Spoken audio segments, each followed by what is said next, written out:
One of the most famous, if least understood, stories in all of the New Testament takes place under cover of night. Nicodemus is a religious leader in Jerusalem, and he has taken an interest in the doings of Jesus of Nazareth.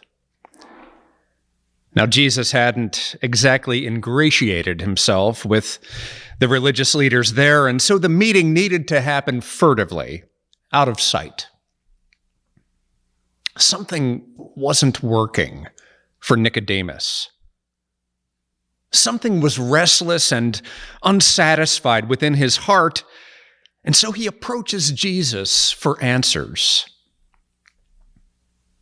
It's telling that when Jesus senses the turmoil that Nicodemus is in, he doesn't prescribe a moralistic solution to him. He doesn't say to him that he needs to quit drinking, or that he needs to quit cheating, or that he needs to quit lying. He says something altogether different. Jesus says to Nicodemus, "You must be born for a second time. You must be born again." What Jesus is saying to Nicodemus is that his entire way of life was in need of an overhaul. The entire structure of his life would need to change. It's a story that we need to recall as we continue our Wheels of Justice journey through the deep north. This virtual journey through southern New England has been a way of defamiliarizing the territory that we live in. It's a way of helping us to perceive that the spaces that we inhabit are haunted by the traces of indigenous and enslaved peoples, a history that has been deliberately expunged from public memory. Too often, I've said in the past, we have functioned as amnesiacs, or to use a more poignant metaphor, as those with a kind of Alzheimer's disease, caught in an eternal present, but with little remaining memory of just how we came to be who we are, and therefore with little understanding of who we actually are today. Those with firsthand knowledge of that disease know just how terrible it is. And yet it is a powerful figuration for our national condition regarding racial injustice and violence. So it is, at any rate, here in the deep north. To engage in the recovery of those memories can be exceedingly difficult. For all the ways the stories within this series have felt enlightening in their way, they bring pain and confusion with them too. How shall we respond, having heard such stories? How shall we now live? What's required of us? What must we do, in other words, to be saved?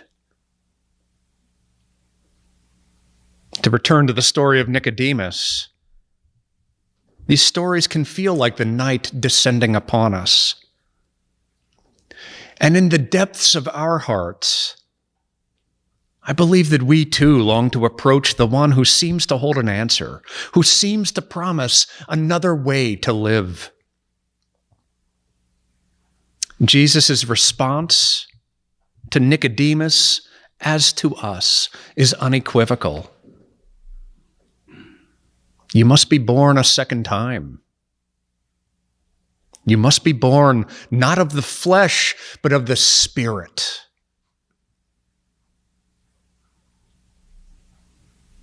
What does it mean to be born of the Spirit? It means to have your heart and your understanding enlarged beyond the confines of your family or your nation or your tribe. It means to be joined with other human beings into a common shared humanity, recognizing our shared bonds one to another. To be born of the Spirit means to have our hearts broken as we come to understand the preventable damage wrought upon far too many people. To be born of the Spirit means recognizing ourselves in the pain of another.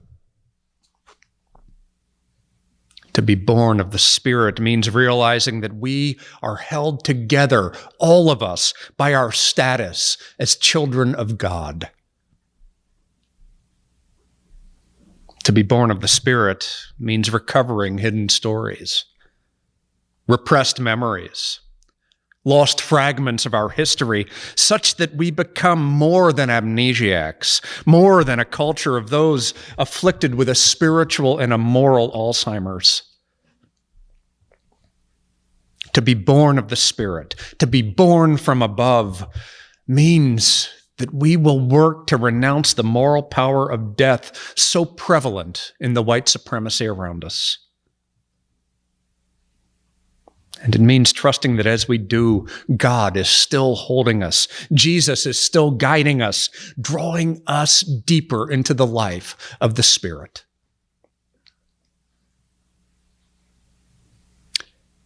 We'll resume our Deep North journey this week with a longer segment about the financialization of Black bodies. We'll learn how the bodies and souls of the enslaved became instruments not only of wage accumulation, but of capital accumulation. We'll grapple with just how extensive that capital project was and how horrifying as well.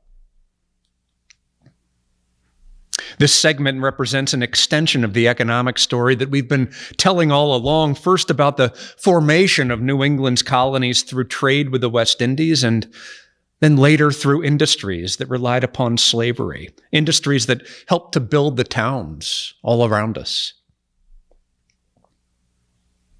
Odile is going to narrate this first piece, which will begin and end at the Aetna healthcare office in downtown Hartford.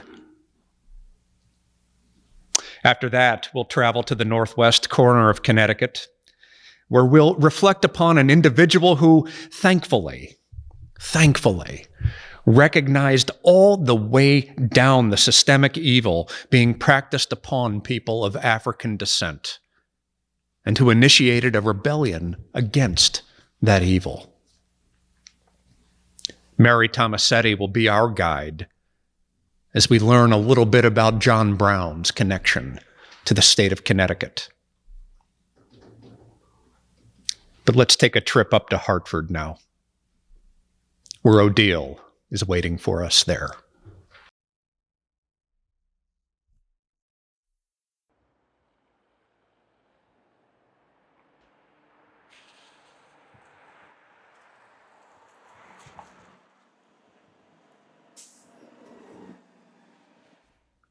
We've witnessed how two industries in Connecticut profited from slavery, but now we need to learn about a third. Right now, we're seeing the Aetna building in Hartford, the corporate headquarters of one of the largest healthcare providers in the U.S., which is currently owned by the CVS Health Corporation. 20 years ago, it emerged that Aetna was among the companies in the U.S. that issued insurance policies on enslaved people. Aetna was founded in 1853, and in the years leading up to the Civil War, it issued policies on those living in St. Louis and Louisville, New Orleans, Charleston, Baltimore, and in Montgomery, Alabama. Aetna, however, wasn't alone. Several other Hartford companies also offered such policies. One was called the Charter Oak Life Insurance Company, which printed brochures offering their services for slave owners throughout the South. Another company, the Hartford Life Insurance Company, different from the organization now bearing that name, also sold life insurance policies for the lives of the enslaved. And other well-known northern insurance companies did as well. Companies like AIG, New York Life, and Baltimore Life, Ensuring the lives of Black bodies was a profitable business. One of the features of slavery we rarely consider is that the means of profiteering from enslaved Black bodies went far beyond using the enslaved as a source of free labor. When free market profiteering was joined to the institution of slavery, it meant that Black bodies were transformed into financial products. They were merchandise, cash, productive capital, collateral, and bonds, all at the same time. To begin, as we learned in Old Lyme, the enslaved were often rented out as a means of providing additional capital for those who owned them. Frequently, owners of the enslaved did not own plantations or much in the way of land. Instead, they were used to generate an income stream that could pay off a mortgage on them. That's right, you could mortgage an enslaved person the way you might mortgage out houses or cars, while also generating a profit. Women, men, but also and especially children were rented out as day laborers. Another means of generating profit from the enslaved was simply to sell them on the open market. When one needed to pay off debts or convert human assets into quick cash, the enslaved could be taken to auction where a handsome profit could be made. That's exactly what happened to William Winters of Deep River, whose owner sold him away from his family after accruing debts he couldn't cover. But the real profits were in selling off children, as they were born and then weaned away from their mothers. This happened to Jane, who was sold in Old Lyme at the age of 3. It is not hyperbole to say that the wombs of African American women were turned into a source of capital. If crops failed or some other financial calamity hit, an owner could depend upon having one or more children in his possession that he might sell off in order to maintain financial stability. But the enslaved were also a source of credit. Planters were chronically indebted. They financed their operations with loans that would be paid off with the next year's harvest. The security pledged to the lenders was often the owner's slaves. They were understood to be a relatively risk-free form of collateral, even as they provided a free source of labor. If a crop failed, the enslaved could be seized by the creditor and sold as a means of paying off that debt. Meanwhile, that debt added to the wealth of the slaveholding South. It was bundled into bonds, which were then sold to investors in New York, London, and elsewhere. The most famous example of the way this system worked comes from none other than Thomas Jefferson, who funded the renovation of Monticello by taking out a mortgage on his human property, who also, by the way, did the work on the renovation. When Jefferson died, he left behind massive debts, partly the result of that mortgage. His laborers, his slaves, were sold at auction in order to pay off those debts. It was a liquidation of assets that Jefferson wasn't forced to witness. But in a sense, you can. The monument to that massive credit system is on display if you walk through his mansion in Charlottesville. What's not apparent is a separation of families. Husbands from wives, children from their parents, siblings one from the other. That resulted from the financing of that mansion. All of which brings us back around to insurance. In early America, Black bodies represented far more than a source of free labor. They were a significant capital investment, one requiring protection against loss and damages. Thus, insurance policies began to be written in order to cover those losses when they incurred. Aetna, along with a good many other companies like it, sought to offer protection on that investment, even as it created yet another form of capital profit extracted from the lives of the enslaved. Here's a story that reveals just how insidious the practice of offering insurance on the lives of enslaved people was. In 1781, a British slave ship named the Zong sailed out of Accra, Ghana, loaded with more captives than could be sustained across the Middle Passage. 200 captives would have been the maximum number on such a journey. The Zong carried 442 captives, and the Zong was insured against potential losses. The crew knew they were taking a risk, but they were trying to maximize their earning. However, a navigational error left them stranded at sea without enough food or water to deliver their cargo alive. And so a grim calculation was made. If the captives died after they made it to land, they knew their insurance wouldn't cover the cost of their loss. If those captives died, what was termed a natural death at sea, again, insurance would not cover the loss. But, according to the insurance policy, if a captain was forced to jettison a portion of his cargo in order to deliver the remainder, that loss could be claimed. And so, over the course of several days in November and December of 1781, the crew began throwing women, children, and men into the Atlantic. They didn't do it all at once. According to one survivor, 54 people were thrown overboard on one day. Then there was a pause. 3 days later, 42 more people were drowned. On another day, 36 more people were drowned. By the time the Zong reached Jamaica, more than 130 people had been tossed into the sea in order to collect upon an insurance claim. In Jamaica, the captain did exactly as he and the crew had planned. He filed that insurance claim. It was, however, refused. That refusal initiated a protracted legal case that had far-reaching consequences. No money was ever paid out by the insurers, and the murderers were never brought to justice. The murder of captive Africans was never a consideration. One presiding judge opined that the crew may as well have been throwing wood overboard. Instead, the legal case rested entirely on the legitimacy of the insurance claim, and about who, finally, would be forced to write off the loss on their balance sheet. The massacre aboard the Zong became infamous. It fueled the abolitionist movement in Britain and eventually led Parliament to abolish the practice. It led the painter J.M.W. Turner to depict the horror visually in a painting from 1840 entitled The Slave Ship. But while the incitement was equally well known in the U.S., it didn't stop insurance companies from continuing to write policies upon the bodies and lives of the enslaved. Even in Connecticut, where slavery was gradually phased out throughout the early 19th century, there was still a profit to be turned from the financialization of Black bodies. Aetna was doing it until an inconvenient war interrupted the practice. In 2000, Aetna was confronted with evidence of its participation in insuring the lives of the enslaved. They apologized, calling it a sad and disappointing episode in their history. They pointed out that there was only a handful of surviving records and that the practice ended soon after the company was founded. They then stated that when the company enacted such policies, it was perfectly legal to do so.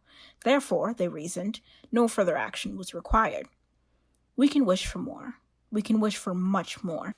Nevertheless, however extensive Aetna's involvement may have been, whatever responsibility they might bear, these policies force upon us an awareness of just how deeply slavery was integrated into the economy. Whatever one may think of Aetna, and however one may reason through an appropriate response, that practice reveals what was true up and down the scale of the U.S. economy, whether in the deep South or right here in the deep North. Laboring Black bodies not only generated capital, they were themselves a form of investment capital. That was true in Charleston and New Orleans, but it was also true in Hartford and Old Lyme. If Aetna bears responsibility for its involvement in slavery, then so do we all bear responsibility. We who live and thrive in an economy predicted in no small part upon the lives of enslaved peoples.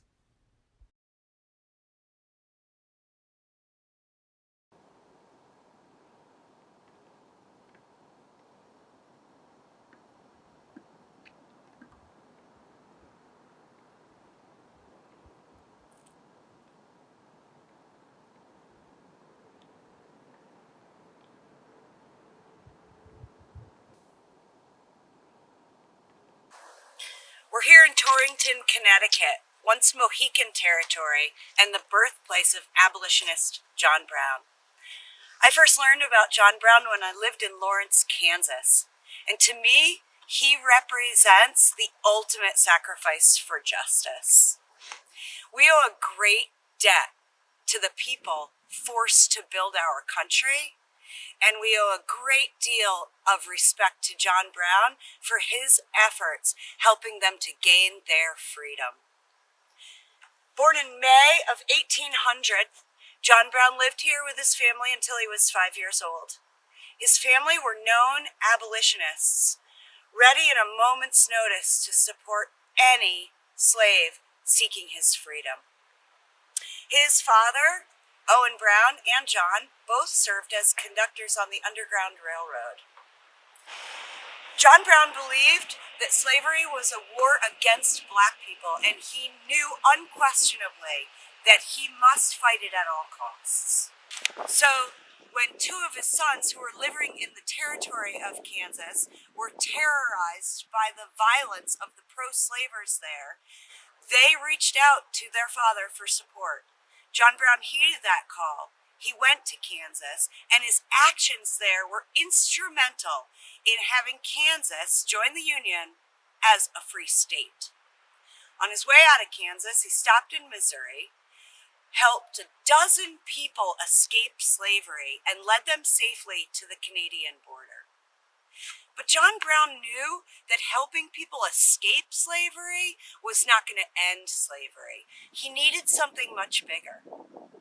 And so, in October of 1859, John Brown occupied the Federal Armory at Harper's Ferry, Virginia, what is now West Virginia.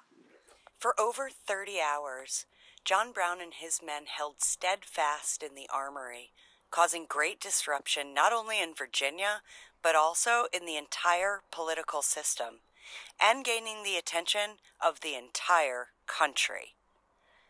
This disruption created a huge divide within the system and led to Lincoln's victory, which led to 11 states seceding from the Union and ultimately to civil war.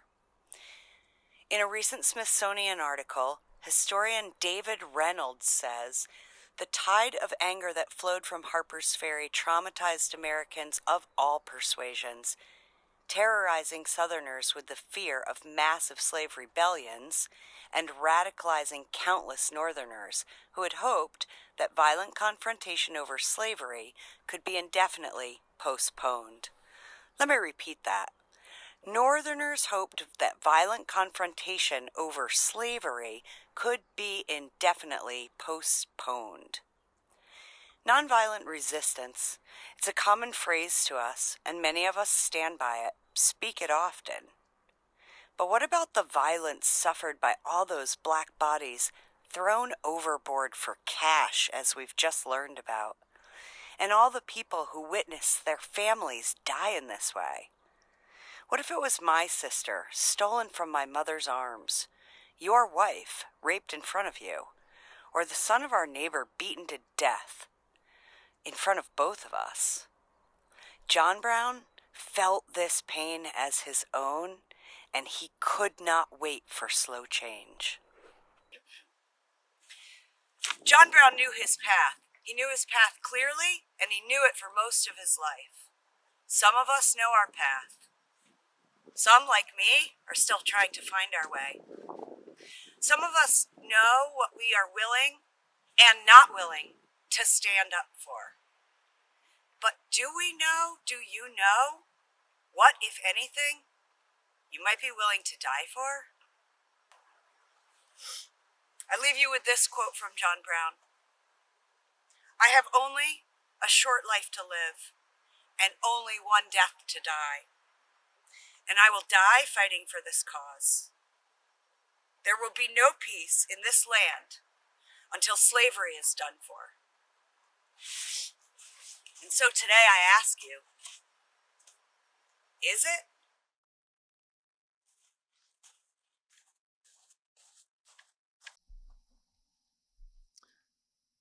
Well, we're back, having traveled to Hartford, but then also into the middle of the Atlantic, and then into the northwest corner of Connecticut. 2 weeks ago, I spoke of the ways many of us have felt estranged from Christianity as a result of learning how deeply implicated our churches have been in the degradation of human beings throughout our history.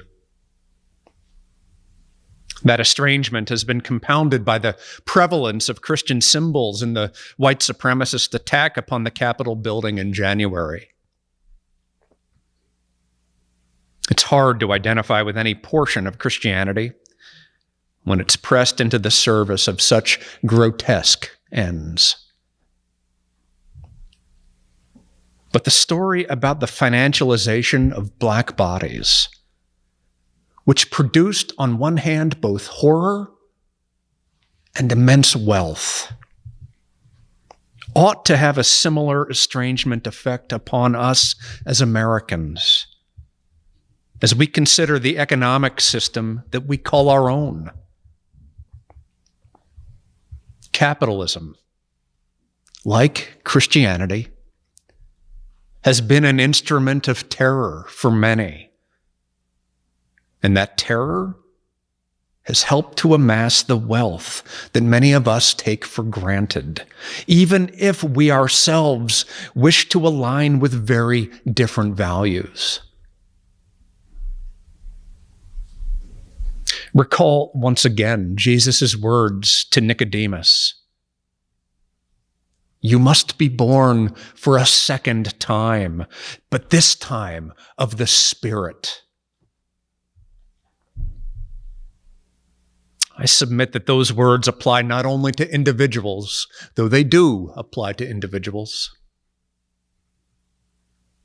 I believe they might also apply to America, which kept people in slavery for 244 years, which built its wealth upon the bodies of enslaved people, which created a system of apartheid that still keeps us largely separated from one another, which continues to turn people into things worthy of economic exploitation.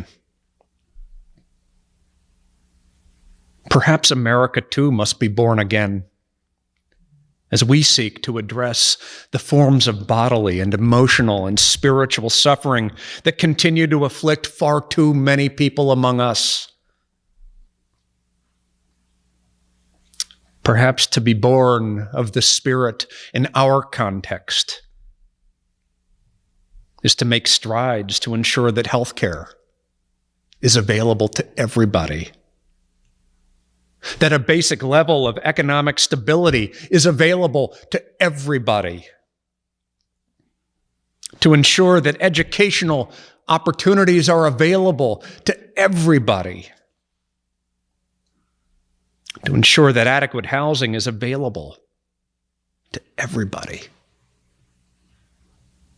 to ensure that nutritious food is available to everybody, and to ensure that protection under the law is available to everybody. I don't know, but I don't think that we need a revolution to accomplish such things. We do, however, need to be born of the Spirit, allowing our mourning, our discomfort, our pain to be translated into a vision that seeks to ensure the bodily and spiritual well-being of everybody. We need to trust that such is the work of Jesus in our time.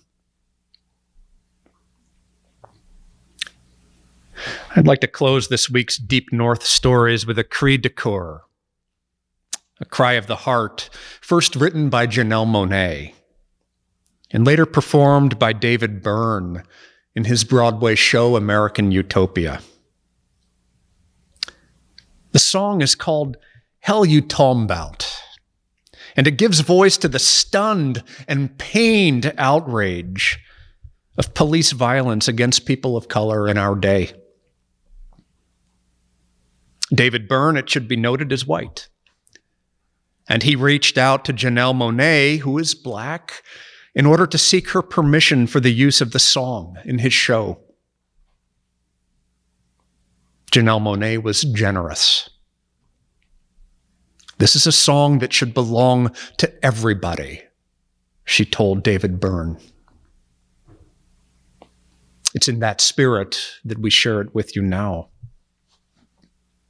And though it has to do with contemporary realities, I'd like for you to hear the story of that slave ship Zong echoing in the background, the story of insurance policies issued upon the bodies of the enslaved, the story of the capitalization of black bodies, which is part and parcel of the story of America.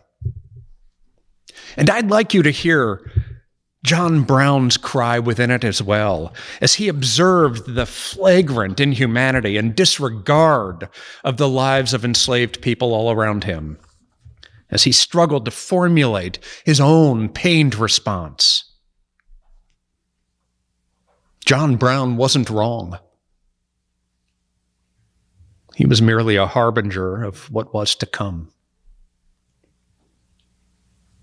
Say their names, the song instructs. And then it does just that, naming those who have been cast overboard of our ship of state by a cruel system of law enforcement. What I'd like to invite you to do is to add some other names that we've encountered along the way in your own minds. Jane and Temperance, Jack Howard and Quash Gomer, William Winters and Venture Smith, and above all this week, all of those who were thrown overboard of that ship, the Zong. The bitter truth is that we cannot say their names, for they are known only to God and to the ancestors. Even so, remember them. Remember them even as we speak those names that we do know. Remember them even as we give expression to our own anguish and outrage. Remember them even as we pray to be born once again for a second time, but this time of the Spirit.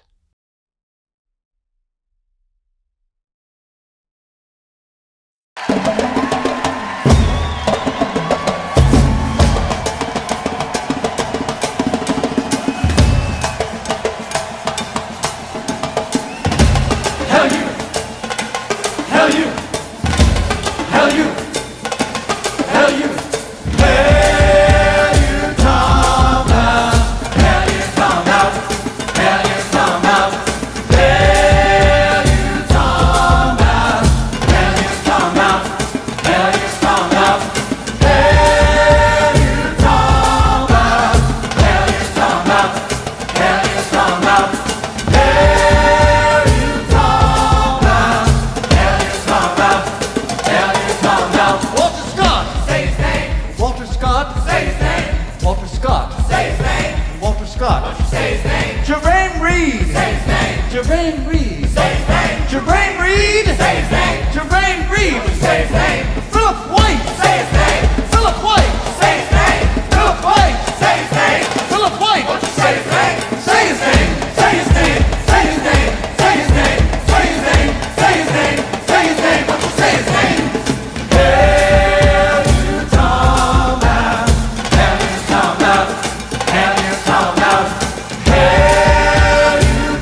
Yancey? Say his name. Tommy Yancey. Won't you say his name? Stephon Clark. Say his name. Stephon Clark. Say his name. Stephon Clark. Say his name. Stephon Clark. Say his name. Amadou Diallo. Say his name.